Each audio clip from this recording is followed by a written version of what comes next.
In 2000, before stepping down from the presidency of the United States, Bill Clinton declassified one of the CIA documents.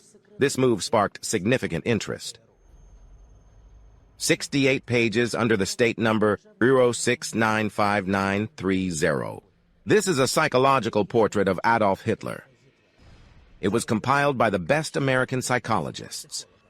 It was prepared in 1942 when half the world was dreaming of just one thing: to stop Hitler. To accomplish this, we needed to comprehend what drove the offspring of a modest bourgeois from a provincial Austrian town to wreak havoc on the world. Was he a human? And if so, what made him absolutely evil? The document was written and read.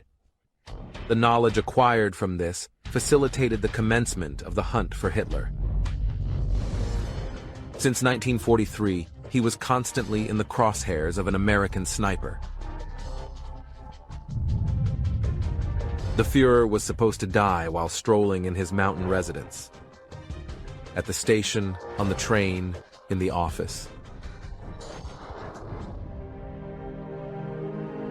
The war could have ended 2 years earlier.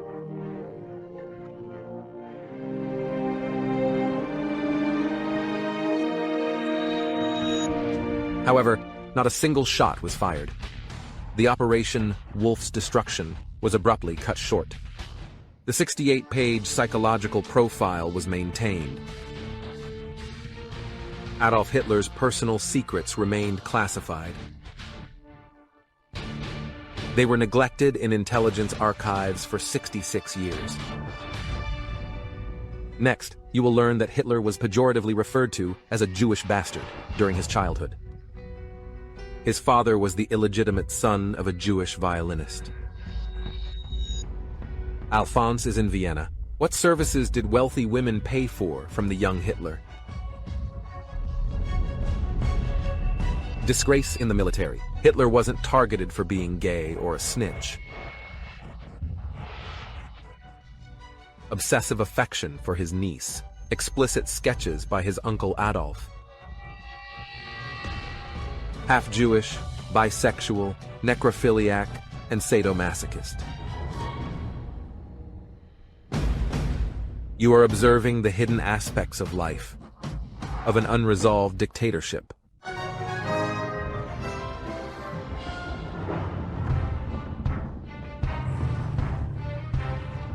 His car was speeding towards the city cemetery. He was sitting with his arms around his head. Why? Why did she do it? He loved her so much. She knew he would do anything for her. And now it seemed that his head was splitting in two. From a distance, he saw a freshly dug grave and a funeral procession nearby. People moved aside to make way for him.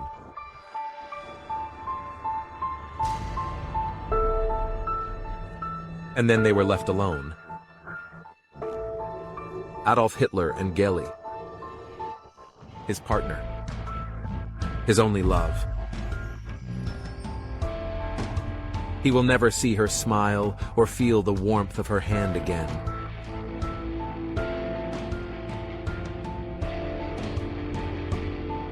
He approached her for one last kiss. He kissed her forehead, and then, "Forgive me." he passionately kissed her cold lips. He left the cemetery to the sound of hammering. It seemed that these nails were not being hammered into the coffin of a loved one, but in his sick mind.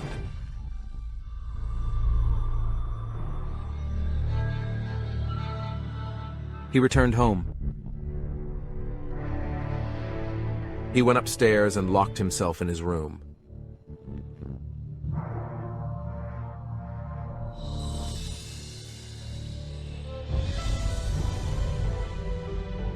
After Geli's suicide, Adolf Hitler neither ate nor spoke to anyone for a week.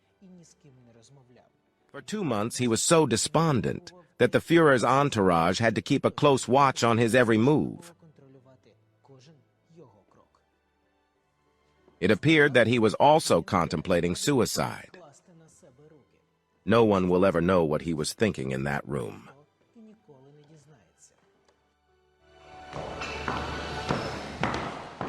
But when he finally regained consciousness, he was a different person. Hitler, who in 10 years will become known and despised by the entire world.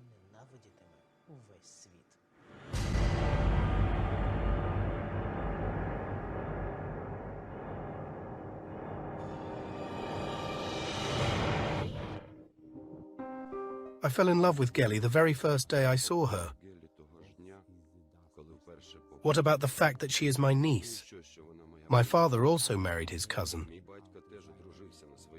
And my mother referred to him as uncle for the rest of her life. She was a modest woman, but she gave Germany an extraordinary son. His father was seldom at home. Alois Hitler, a minor customs official, was stern and distant towards his children and wife. The only thing he demanded from them was obedience and respect. Love was not necessary. Thus, Clara bestowed all her affection on her eldest son.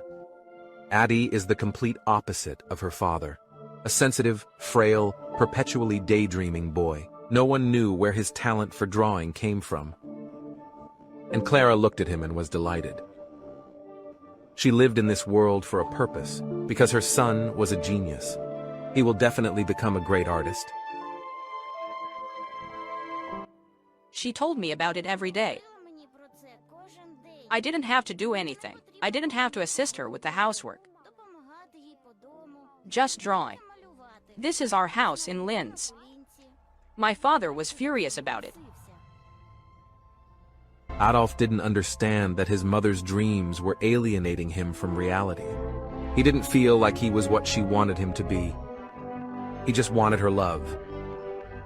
Instead, the mother gave the confused boy an impossible task.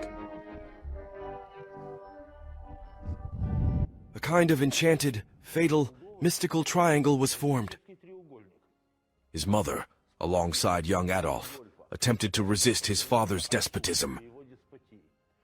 Deep down, Adolf felt as though he was the protector of his mother. He wanted to stand up to his father's despotism, but he couldn't. Therefore, he was subconsciously seeking his father's attention. I don't mind if he surpasses me, as long as he pays attention. So he did everything possible to get punished. Alois burst into his son's room and froze. There was trash everywhere. The bed is not made. There are drawings on the floor. The customs officer took his son by the ear. He also prohibited his son from painting, discouraged him from considering a career as an artist. He believed these dreams were just a manifestation of his son's laziness. Adolf started to yell loudly, echoing throughout the house. And he succeeded. Clara fell at her husband's feet. "Beat me, but spare my son.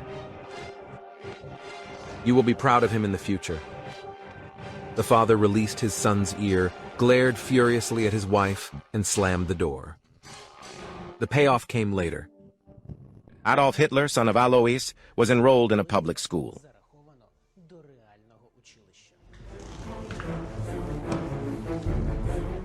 Since then, Adolf has been sitting in the classroom. The father ensured that his son cultivated humility and diligence.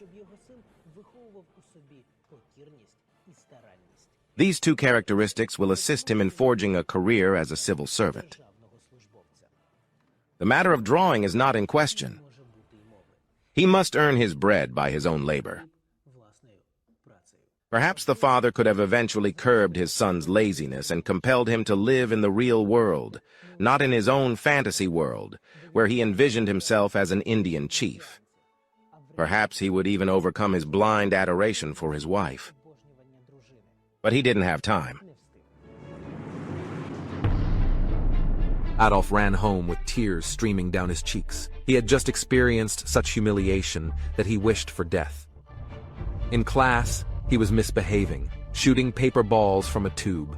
The irate teacher sent him to the corner of the classroom and berated him. Jewish person. He forever remembered the malicious laughter of his classmates. I've been hearing this since I was a child. It was rumored that my father was the illegitimate son of a wealthy Jewish violinist. We never discussed it at home. However, they kept calling me a Jewish bastard, even though I was always certain that this was not the case. During that period, anti-Semitism was rampant in Germany, as it was in Europe. The old world was crumbling before our eyes. Countries were transforming, becoming impoverished. People attributed it to a mythical Jewish conspiracy, as if a small group of wealthy Jews controlled the entire world. That is why racial intolerance impacted all non-believers in those times, especially in small towns like Linz. Adolf hurried home, filled with resentment, to finally uncover the truth. Who are my ancestors? Am I Jewish or not? He will ask his father about it directly.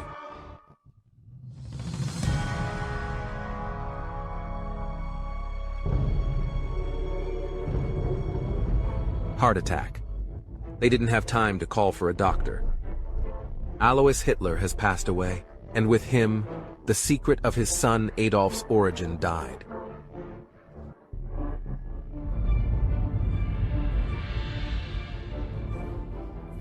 "40 years later, Jews around the world would pay for these childish insults towards Hitler. He will annihilate people simply because he does not fully understand who he is. This unintentional insult will forever haunt him for the rest of his life. And this will first become apparent when young Adolf arrives in Vienna." After his father's death, Adolf retreated back into the comforting realm of dreams and fantasies of grand victories. His mother took care of him, and he dropped out of school. And if this is true, he was expelled from the school when they discovered an 8th grade certificate bearing Adolf Hitler's name on the street. The certificate was smeared with dirt. In this way, Adolf showed his contempt for the offenders. This is how he celebrated the start of his new liberated life as an artist. And note that he dedicated a significant portion of his life to these pathological fantasies about the future, which were quite idealistic. That's why he was so eager to create this idealistic world. A completely uninhabitable world. Because as a child, he really wanted to protect his mother. But he realized that while he was young, he couldn't protect her. And now he is in Vienna. He's got money, he's wearing a new suit, and he's got a thick, odd black mustache. Although no one in this city knows him yet, he will soon become famous here. He crossed the threshold of the Art Academy, presented his drawings, and advanced through the first round of the competition. Adolf succeeded. He was one step away from his dream. In the second round, they were asked to sketch a nude model.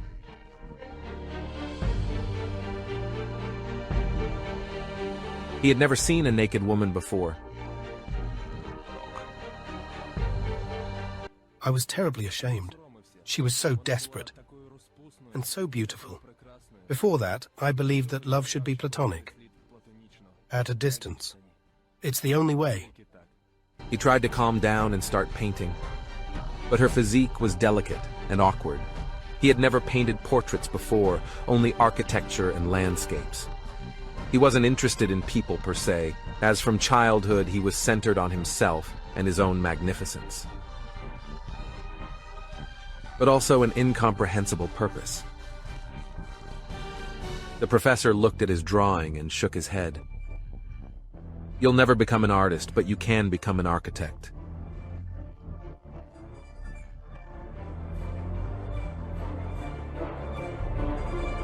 Near the academy, Adolf ripped up the drawings in anger.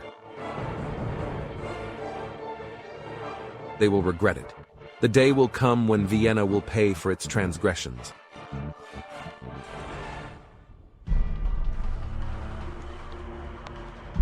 First, pictures of the father, then teachers and classmates.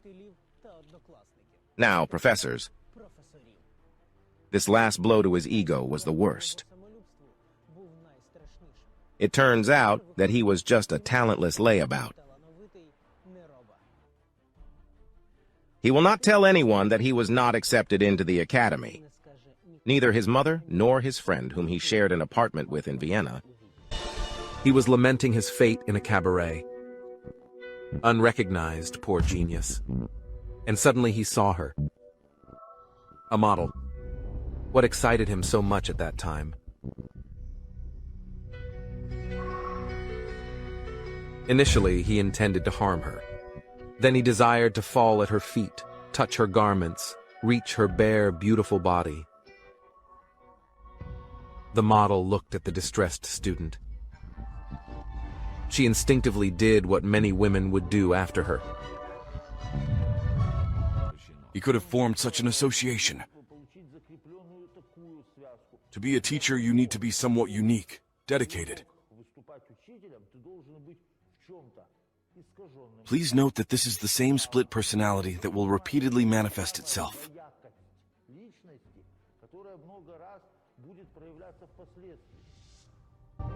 Then there were many women.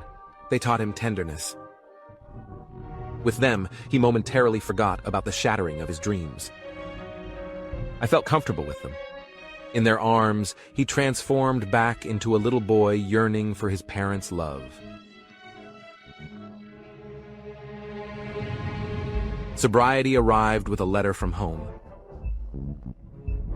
His mother, Clara, she was dying.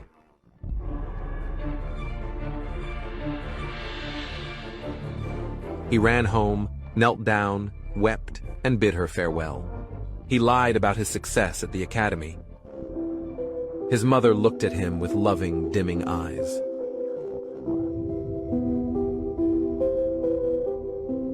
She passed away convinced that Adolf had already become a renowned artist. From that moment on, he would always carry her photo in his breast pocket. When he became the Führer, he declared the date of Clara's death as a day of commemoration for all German mothers. It will all come later. And now, after her death, he was compelled to confront reality for the first time. He stayed alone. The sisters lived their own lives. He had squandered a portion of his father's inheritance a long time ago, and he neither knew how to work nor had the desire to do so. He attempted to join the academy for the second time, but once again, he did not pass the entrance examination. The world has become harsh and uncomfortable, and women, they only brought him misfortune and syphilis. The only option left was to handle things myself. The doctor examined the draftee Adolf Hitler skeptically. Height 5 feet 9 inches. Shoe size 10.5. The body is muscular, tends to be full-bodied. The chest is hollowed, the spine is curved, the shoulders are stooped. The right one is higher than the left. The teeth are decayed, rotten. Chronic neuralgia, eczema, Graves' disease. From sexually transmitted diseases, syphilis, which has been treated. There is a well-known story about Hitler's reverential attitude towards the Jewish question. One theory suggests that Adolf Hitler contracted syphilis from a Jewish sex worker during his youth. Syphilis is a slow-progressing infection that can take a long time to develop. And the fourth stage of syphilis is neurosyphilis. It is known that Hitler suffered from Parkinson's disease towards the end of his life. Dr. Morell prescribed him a total of 82 different medications during World War II. This does not include multivitamins. The members of the draft board took some notes, and the doctor handed over the certificate. He is not fit for duty.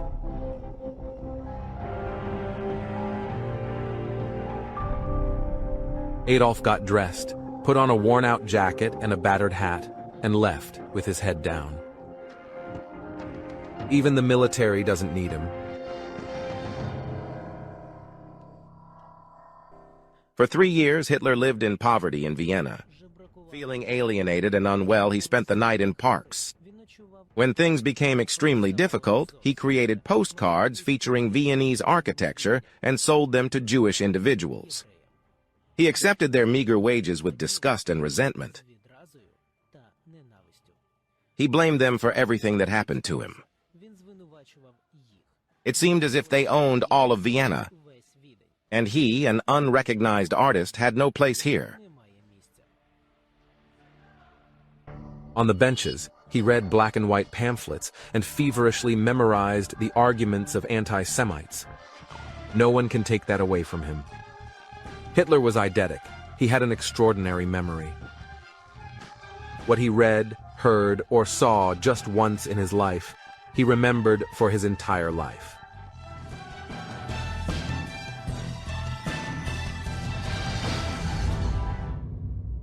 And in the Viennese shelter for the poor, where he was permitted to stay overnight for a few pennies, he preached. He fervently recited Black Hundred propaganda. They listened to him half-heartedly, and when they grew tired, they hurled bottles at him. "Shut up already!" After all, life has become a pointless wait for death. He attempted to take his own life.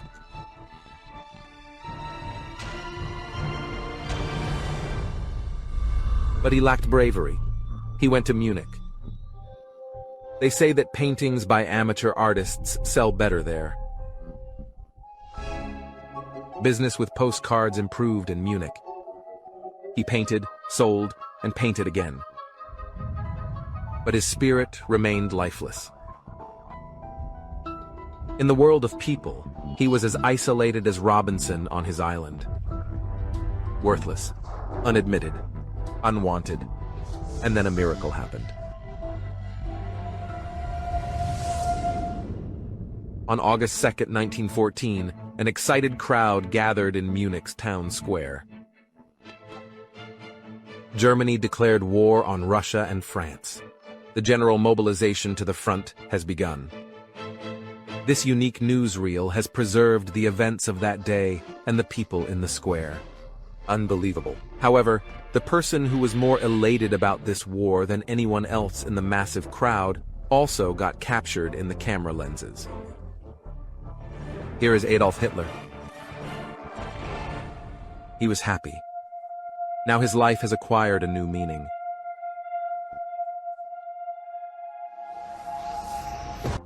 A few days later, the cameras captured the procession of the 1st Regiments marching towards the front line. Among these courageous soldiers, Adolf Hitler, a fresh recruit, was also present in the crowd. The war became hell for everyone except him. 4 extremely challenging years, thousands of fatalities. He saw people ripped apart by shells, crushed by tanks. He launched 47 attacks, but never complained. Now his life had meaning. He was a disciplined, responsible soldier. He was loved and respected by his commanders. He had a reputation as a lucky man. His regiment was decimated several times, and yet he survived. He just needed a uniform. He needed the authority to command others. This military discipline. After all, it was, so to speak, a continuation of his search for his father. In the military, those who are fatherless find a father figure in the form of their regiment commander, embodied in the very concept of defeating the enemy. And ultimately, it's about being enslaved to the war machine. A regular civilian turned soldier struggles in the war as he yearns to return to his family. Yet, an individual who is seeking a father figure, who subconsciously yearns to satisfy this paternal figure, experiences profound emotional and existential satisfaction in war. He was promoted to corporal, but his career abruptly came to a halt there.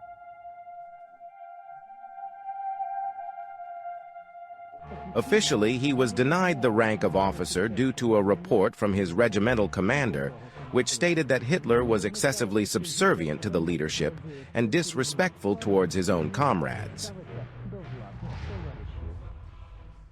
A document of questionable origin. So in the 90s, Professor Lothar Martin of the University of Bremen conducted research in military archives and discovered another report, an astounding one. Despite his courage and fighting skills, Corporal Hitler's personal situation prevents his promotion to non-commissioned officer.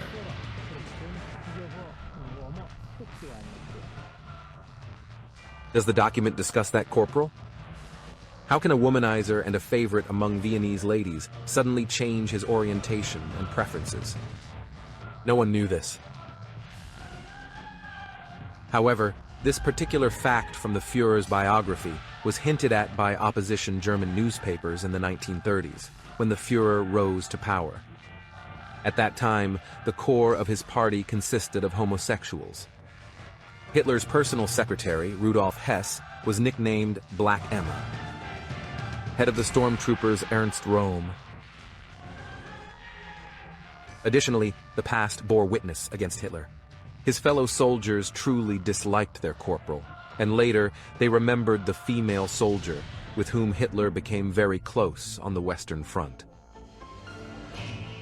The soldier's name was Ernst Schmidt. In the coarse society of men, he was given the feminine nickname Schmidli. It appears that Adolf and Schmidli were found practicing in a haystack on several occasions. Indeed, it is specifically within closed groups that homosexual relationships become highly noticeable, whether in the military or in prison. It is always noticeable who acts in a heterosexual manner, who openly fantasizes about women in the barracks or in the trenches, who imagines a peaceful life and how, and who shows interest in their fellow soldiers. In this case, I believe that Hitler's fellow soldiers could not have been mistaken. Probably no one can confirm this. After coming to power, Hitler will purge his blue entourage. He will order Rem's death. He will wage war against gays and lesbians. And he will also destroy the correspondence with his Viennese roommate, August Kubitschek. One thing is certain, Hitler could never have a normal relationship with women after his syphilis treatment in Vienna. He will request intelligent and beautiful women, particularly actresses, to tease him. He will ask them to just rough him up a little bit. And he will himself mistreat vulnerable and uneducated young girls. Hitler oppressed women for being women. Most likely, he wanted to understand both the male and female perspectives. The ideal individual for him was an androgyne, colloquially known as half man, half woman. 3 years have passed since the start of World War I. Corporal Hitler was not overly concerned about the loss of the opportunity to become a non-commissioned officer. The main point is that Germany was victorious. He wished the war would never end. During the war, he felt his significance. Outside of the war, his life simply didn't exist. And suddenly it all ended. We launched an attack. I think it was in France. We drove up and then a thick yellow smoke started drifting from somewhere. We didn't even have time to put on our gas masks. That day I became blind. His sight did not return for 3 months. All this time he was delirious with fever, lost in the darkness. His blindness was exacerbated by severe encephalitis, a brain inflammation. Panic attacks and bouts of hysteria started. His eyes were filled with the images of propaganda and newspapers he had read, scenes of assaults and fatalities. The dead climbed over him, seized his throat, and laughed. And then he heard from a neighbor what initially seemed like a figment of a sick mind. We lost the war. We gave up. We lost the war. I lost the war. We lost the war. We lost.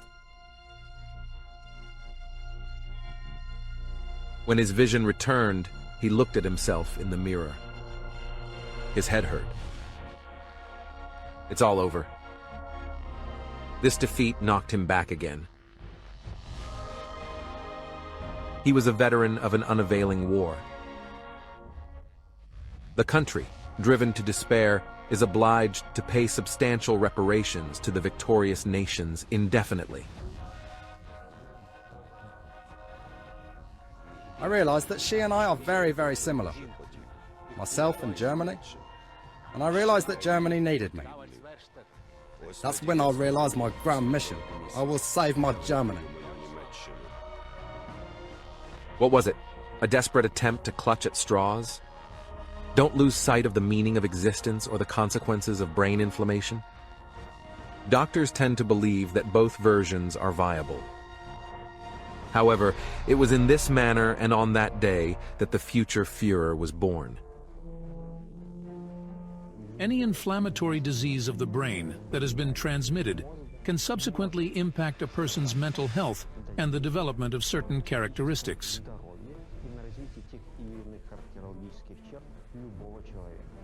Similarly, a specific trauma can significantly alter a person's behavior and character. You might even feel like they are two different people. You'll find out next. How to transform listeners into a captivated audience. The secrets behind Hitler's extraordinary success as a speaker. Who was influenced by his speeches? A bloody road to power and unexpected love. The hidden aspects of a dictator's life. It's easy when you have a goal in life. No need to strive and recreate the wheel. You simply need to take action to reach your goal in the most direct way.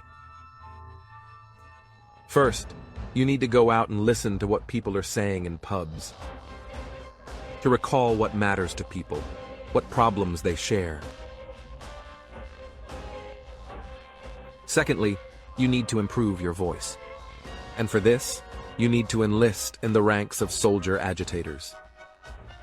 Hitler considered his public speeches as a form of art. Later, he will detail this technique in his memoirs.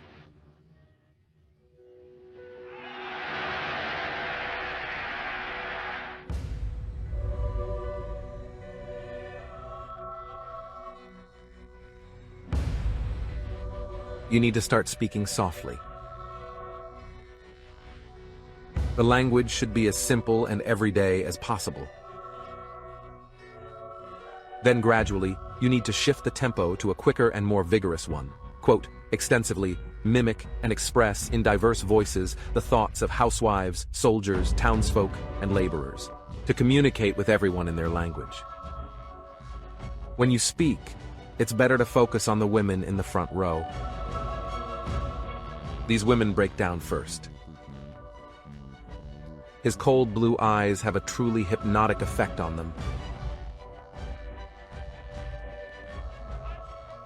And finally, the last third of the speech should utilize the full potential of the voice. In other words, to almost shout, to rouse myself and others. Hitler not only captivated the crowd as a speaker, but he probably also derived some aesthetic pleasure from his speeches. The crowd must have also fascinated him. Most likely it made a difference to Hitler whether he was speaking to 1,000 people or 10,000. These were entirely different speeches, and the more people there were, the better he felt. Everyone, in the end, you must leave the podium immediately. Then the impact of the speech on listeners does not last long. During each speech, Hitler would lose 2 to 3 kilograms. At that time, he did not need a woman. The release of endorphins, also known as the joy hormone, during his speech compensated for his dull, intimate life. From that point on, he started saying, "I will never get married. Only Germany can be my bride."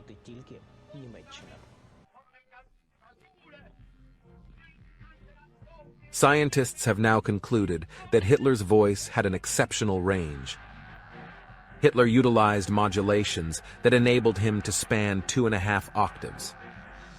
According to research, such changes hinder cognitive functions and stimulate the emotional region of the brainstem. Hitler effectively used sign language and gestures. When he criticized, he leaned to the right. When he supported, he leaned to the left. But he always returned to the center with the words, "Germany above all."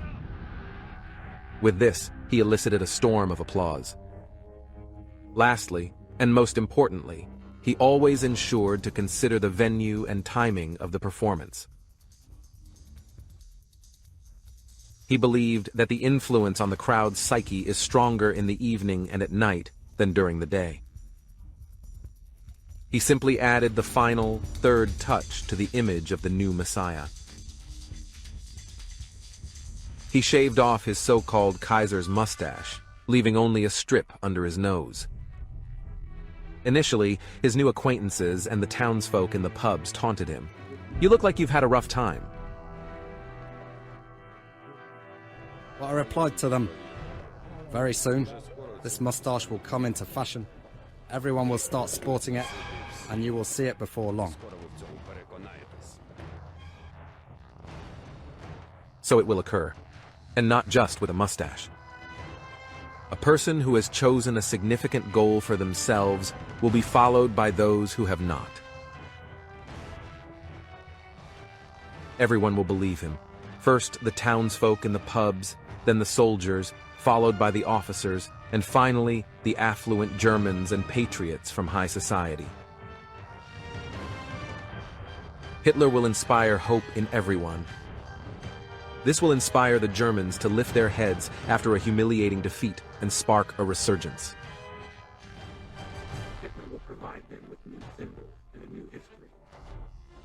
In 10 years, a trend for Hitler will emerge in Germany. Intriguing, a mustache like his, the tale of the invincible and powerful Aryans. Green and black uniforms of the Third Reich, designed by the German designer Hugo Boss. Above all, this will be a kind, sensitive, all-seeing man who loves children and animals, adores Wagner, and wears traditional German attire. A true patriot. This was the other side of the coin. The grand spectacle of the nation, the brilliant performance of its leader. But there was also another Hitler. Hitler, despised by the whole world. A crazed, complex narcissist. And this other side was evident to anyone who didn't allow themselves to be blinded by speeches and a fiery gaze. This other Hitler never undressed in public. He also disliked it when someone touched him. He also had no friends and trusted no one. However, he was so scared of being alone at night that he kept his party comrades awake until late. All of this indicated a complex of deviations, the primary ones of which CIA psychologists identified as narcissism and necrophilia. Simply put, Hitler lived in a state of perpetual divided consciousness. His perfect parallel universe was filled with colossal structures and straight lines, populated by beautiful, well-balanced, and blonde-haired individuals. The complete opposite of himself.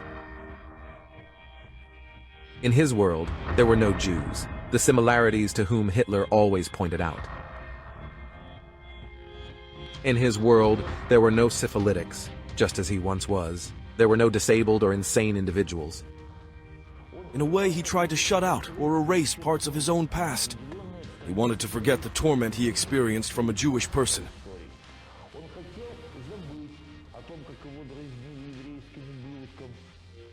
In order for him to forget it himself, everyone around had to forget it as well. The most effective way to make everyone forget about it is to completely eliminate the term Jewish bastard and remove the word Jew altogether. Note that he was attempting to resolve his own issues in this manner. And in reality, all of this existed and progressively drove him to insanity. All he wanted was to reconcile these two worlds. He wanted to sleep peacefully at night, to feel secure.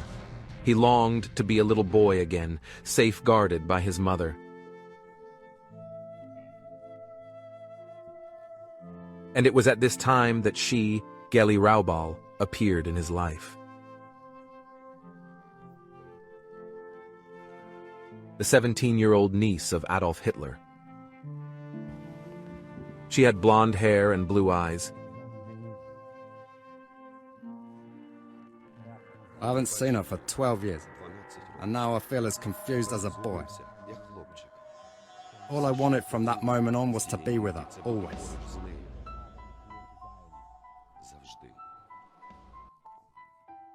Geli came to Munich to study medicine and also to visit her renowned uncle Adolf.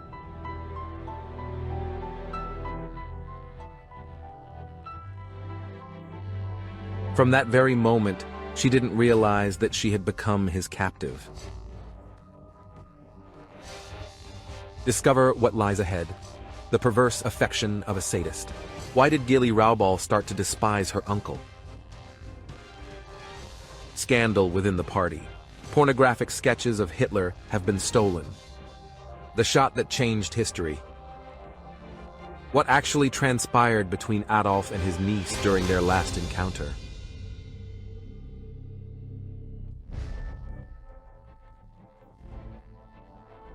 He proudly introduced her to his fellow party members. "This is my niece." He was seen with her everywhere, at the opera and at party meetings. His ardent fans sent him thousands of letters in vain, seeking closeness and offering themselves. He only thought of Geli.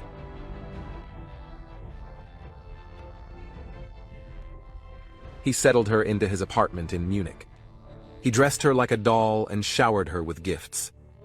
He stationed SS stormtroopers as guards at the door of her room. He forbade her to go out alone and talk to strangers. At first, Geli was flattered by the attention of such an important and mature man. But a few months went by and she became bored.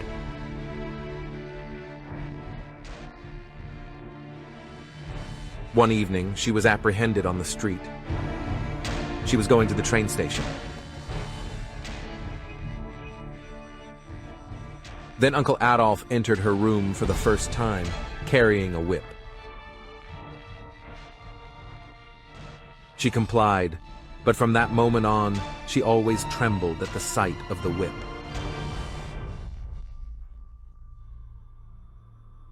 And once she told her friend the following. He is a monster, a freak. If you only knew the vile things he makes me do. The party leadership soon discovered what he was compelling his niece to do.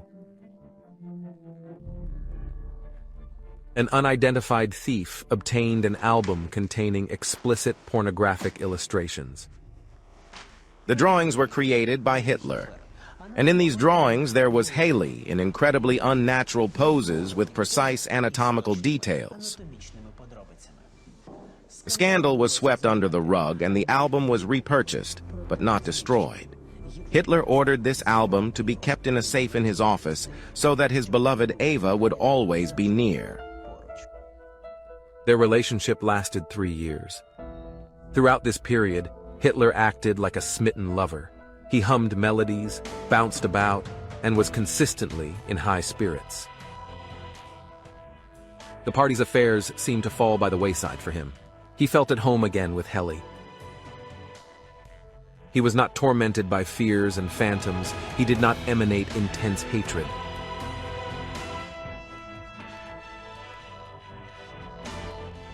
All this surge of distorted love and cruelty was now not taken over by Germany, but by Geli's niece. She was the only woman he wanted to marry. A woman who was able to soothe his feelings of ambivalence. However, Geli was frail and couldn't endure it for long. "I don't love you. I'm tired of you and your antics." She yelled all of this in his face and added, "I'm going to Vienna, that's it." He yelled at her, hit her, pleaded with her to stay.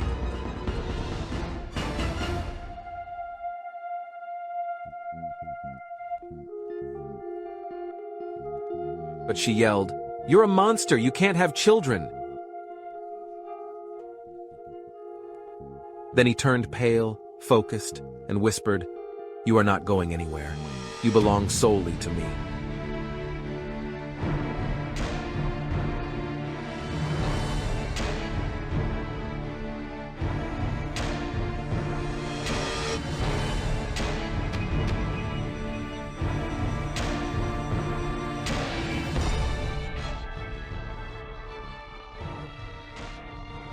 Ten minutes later, a gunshot was heard from her room.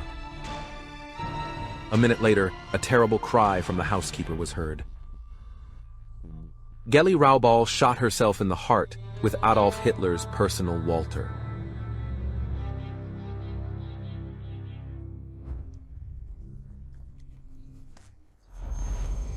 He did not leave this room for 2 months. But he didn't say goodbye to Geli. Hitler took his own life.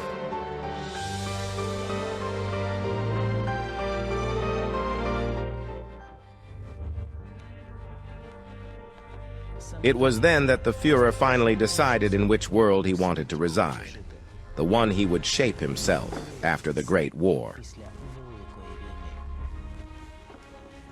Henceforth, he would abstain from consuming meat and observing executions, instead channeling all his energy and passion towards dismantling the old Germany with which he was discontented.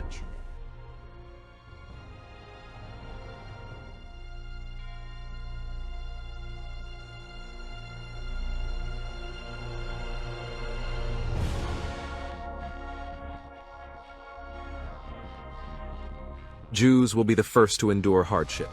They will be compelled to wear a yellow star on their clothing and eventually be deported from Germany. Then they will silently eliminate those with syphilis, the disabled, and the mentally ill in hospitals. When there aren't enough prisons, the first concentration camp in Dachau will be established, and forced mass sterilizations will commence.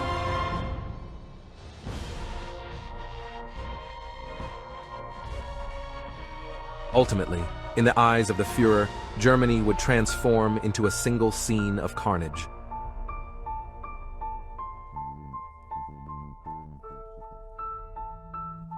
A drawing created by an ill boy who yearned more than anything to escape into the idyllic, deserted world he had sketched in his childhood.